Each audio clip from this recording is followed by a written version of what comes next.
Saksi ahli pengadu dugaan pelanggaran kode etik penyelenggara pemilu, Ratno Lukito, mengatakan bahwa langkah-langkah yang ditempuh oleh KPU saat menerima pencalonan Gibran Rakabuming Raka sebagai calon wakil presiden tidak sah secara konstitusi.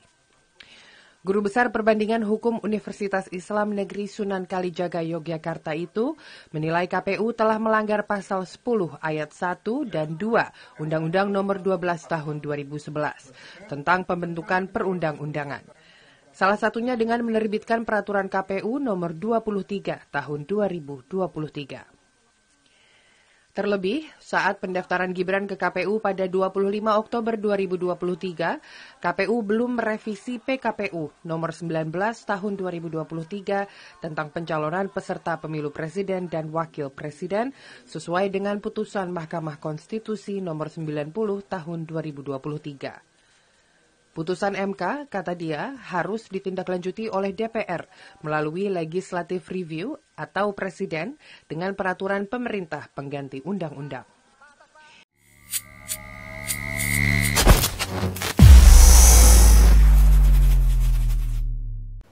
Prabowo sungguh kasihan, sudah usianya 73 tahun, jalannya sudah tertati-tati, sering tatapannya kosong karena kelelahan, tapi terus dipaksakan menjadi presiden. Apakah demi dia ataukah demi Jokowi 3 periode? Ya, kan gitu ya. Kalau ternyata sebenarnya nanti Gibran yang melaju kencang, maka sebenarnya ya itu Jokowi 3 periode. Tapi ini yang lucu, bikin ngakak gitu ya. Ada Almas ini yang menggolkan Gibran jadi cawapres, ya, menggugat ke MK dan dikabulkan oleh Paman Usman. Sekarang dia menggugat Gibran 10 juta.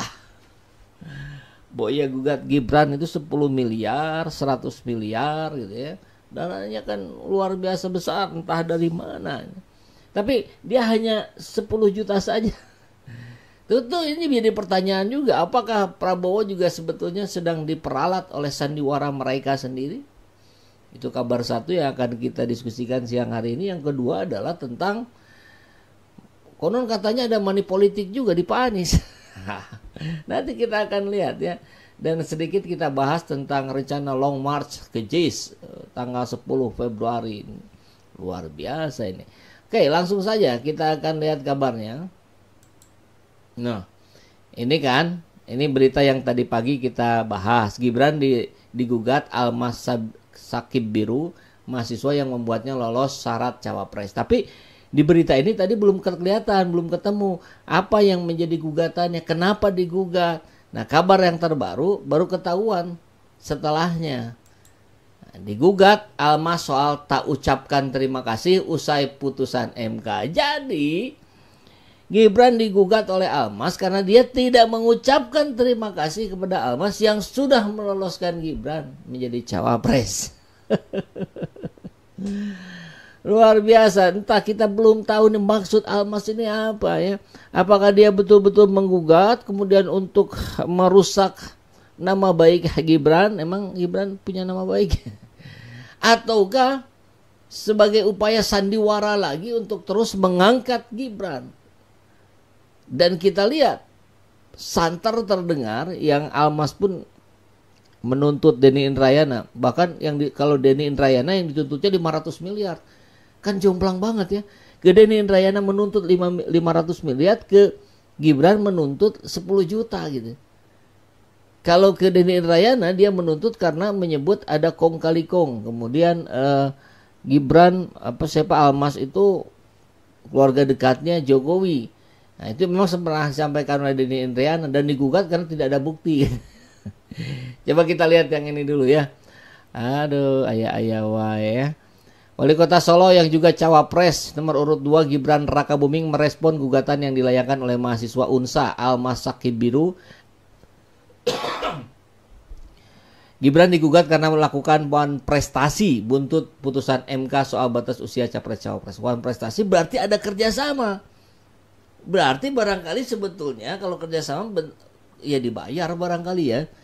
Almas tuh dibayar, anggaplah misalkan 1 miliar gitu, dibayar 1 miliar, kemudian berhasil, tapi nggak ngucapin terima kasih, kemudian digugatlah 10 juta. Ini bayang-bayangan saya ya, bukan tuduhan, mana tahu kita. Tapi gambaran logikanya kan barangkali begitulah ya. Ditemui di Balai Kota, Gibran menjawab santai perihal gugatan tersebut. Gibran mengatakan akan menindaklanjutinya. Ya, nanti kami tindak lanjuti. Padahal nak Gibran bilang aja terima kasih Almas, sudah beres. Sama kayak ijazah palsunya Jokowi yang jadi digugat oleh Pak Rizal Fadila CS. Tinggal tunjukin saja, ini ijazah saya, udah beres gitu. Nah kalau tidak mau diberikan juga bertahun-tahun, ya, berbulan-bulan, ya berarti memang palsu barangkali. Disinggung mengenai apakah dirinya tahu gugatan tersebut, Gibran mengatakan bahwa akan menindaklanjutinya. Ya template ya. Kalau di kehidupan yang sebenarnya dia template, apapun jawabannya ya begitu, saya tidak tahu, nanti ditindaklanjuti, terima kasih masukannya. Oh kalau di panggung debat kayak yang bener aja gitu, ngomong ini hilirisasi digital yang istilah nggak ada, ngaco itu.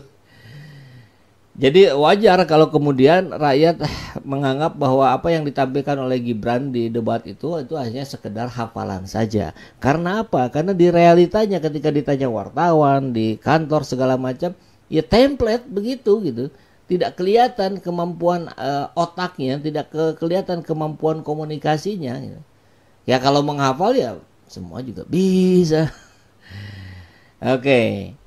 Lebih lanjut saat disinggung apakah ada perjanjian sebelumnya dengan Almas, Gibran mengaku tidak tahu. Tidak tahu lagi, bukan tidak. Kan kalau tidak, saya tidak tahu apa-apa. Itu bukan urusan, ya tidak tahu, kok tanya saya. Nah itu kan gaya bapaknya, harusnya ditiru.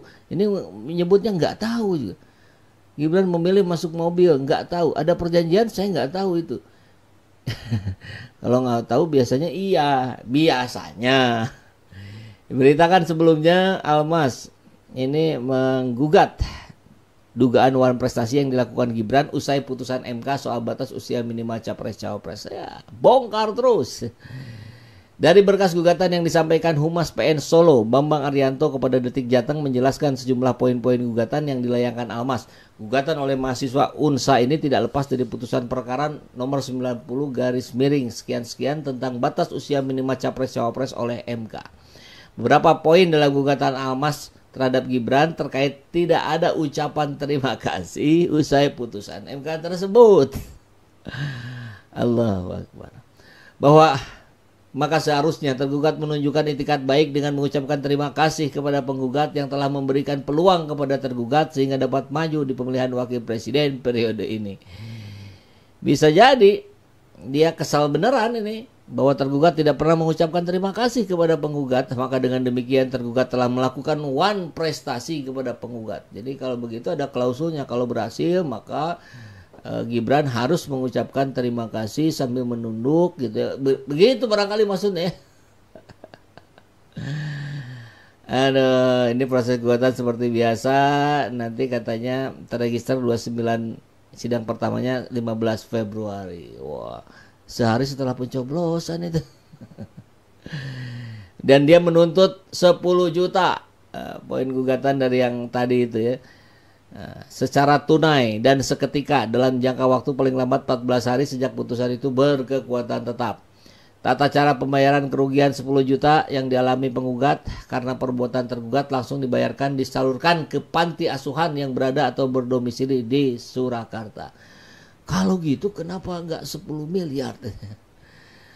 Penggugat juga meminta Ketua PN Solo untuk menetapkan uang paksa sebesar 1 juta per hari atas keterlambatan pembayaran tergugat kepada penggugat secara tunai dan seketika. Sehingga tergugat membayar seluruh kerugian pada penggugat. Kalau ini kejadian benar dan membayar maka fix ya. Makin telanjang pula. Itu settingan tuh Almas dibayar itu.